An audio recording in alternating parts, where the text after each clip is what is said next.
आगे बात शराब घोटाले की कर लेते हैं, जिसमें चार्जशीट से बड़ा खुलासा हुआ है। कुक और ड्राइवर साथ ही पीए और ओएसडी ने कबूल लिया है हर महीने 2 करोड़ रुपए कमीशन मिलते थे। ये कबूलनामा इनकी ओर से किया गया, ये बड़ी खबर।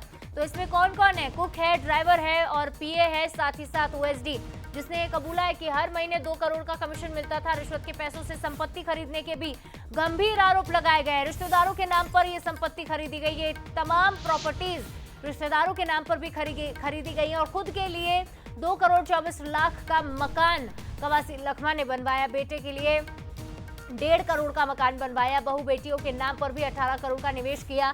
अनिल टुटेजा, अनवर ढेबर के साथ सिंडिकेट बनाकर शराब घोटाला किया गया था। एक बड़ा खुलासा इस मामले में।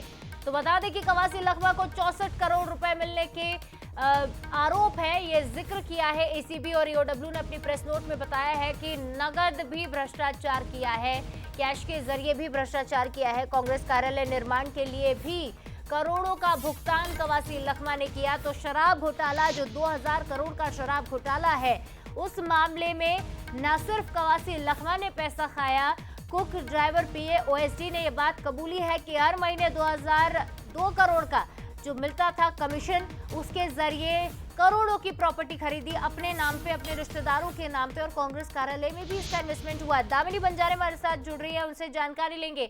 दामिनी, एक बड़ा खुलासा हो गया है, कबूलनामा सामने आया है। कुक, ड्राइवर और बताया जा रहा है कि ओएसडी और पीए ने यह कबूला है कि भ्रष्टाचार हुआ है, करोड़ों की राशि ली गई, प्रॉपर्टीज खरीदी गई। देखिए, आपको बता दें कि छत्तीसगढ़ में शराब घोटाला मामला यानी कि 21,000 करोड़ से ज़्यादा 2000 करोड़ से ज़्यादा की ये पूरी घटना जो है वो हुई थी। और इस दौरान जो है घोटाले में कई लोगों को अलग अलग हिस्सेदारी जो है वो दी गई थी, जिसमें खास तौर पर एक बात सामने आई है। जो चार्जशीट पेश की गई है उस पर ये खुलकर सामने आया है। 1100 पेज की जो पहली जो एक तरह से चौथी जो चार्जशीट आई है, उसमें ये बात सामने निकल कर आई है कि कवासी लखमा के ड्राइवर समेत तमाम अलग अलग लोगों ने इस बात को कबूला है कि प्रति माह जो है उन्हें 2 करोड़ रुपए जो है वो दिया जा रहा था और लगभग उन्हें 64 करोड़ जो है वो दिया गया था। जिसके बाद उन्होंने इस राशि का उपयोग कांग्रेस भवन निर्माण और अपने परिवार के लोगों के लिए जमीन खरीदी व भूमि एक तरह से मकान निर्माण के लिए किया है।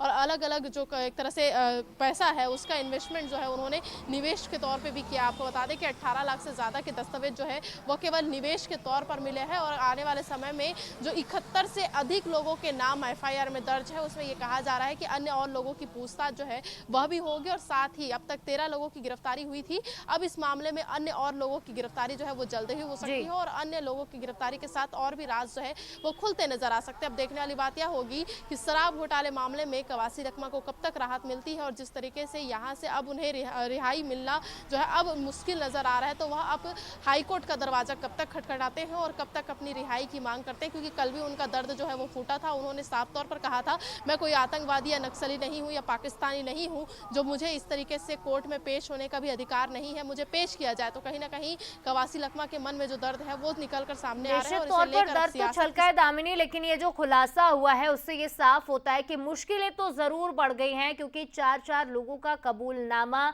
ये बात साफ करना कि प्रॉपर्टीज खरीदी गई, कांग्रेस भवन में इसका इस्तेमाल किया गया, इन खुलासों से अब मुश्किलें और भी बढ़ेंगी कवासी लखमा की। अब देखना होगा समय के साथ क्या कुछ एक्शन लिए जाते हैं। फिलहाल तमाम जानकारी और अपडेट के लिए आपका बहुत शुक्रिया।